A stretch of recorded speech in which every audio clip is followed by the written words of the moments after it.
Hi, Tyler. Happy New Year. So where do you find those sectors, regions, styles that are more sensitive to positive economic tidbits? What are they?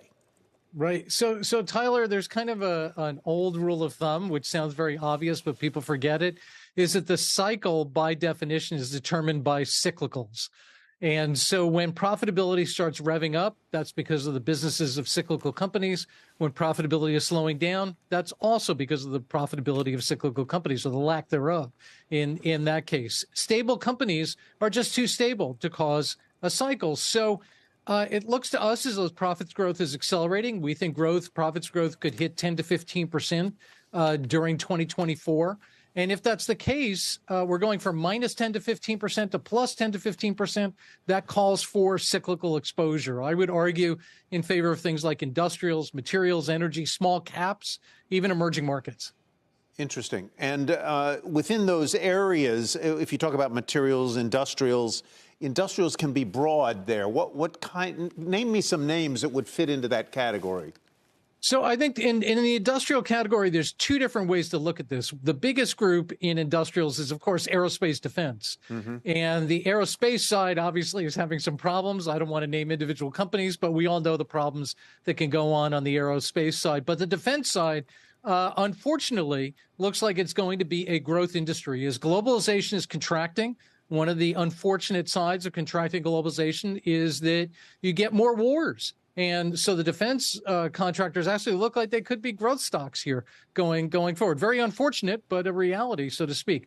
The other side of the industrial sector, I think, is much more of a more interesting longer-term play, and that would be anything related to the reindustrialization of America.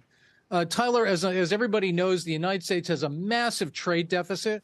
That comes now at a point in time where globalization is starting to contract. That's a really bad combination.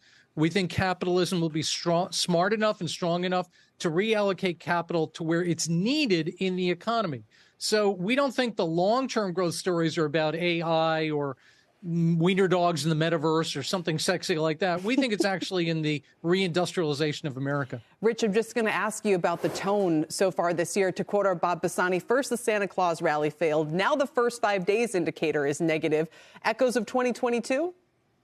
I don't know if it's 2022, Kelly, or whether it's the beginning of replay of sort of a 2020 into 2021, where we had a very misbalanced bubble-like market, where we had a series of stocks back in 2000. It was all about TMT, tech, media, and telecom. Today, it's about the Mag 7 and everything else being left in the dust. Well, that seesaw eventually does recalibrate, and the other side of the seesaw does very well. And I think that one wants to watch very carefully about the speculative nature of the Mag 7 versus the fundamental story in the rest of the marketplace. You raised something that's very interesting there, Rich, and that is the idea that the market needs a narrative. And the narrative last year was the Magnificent Seven.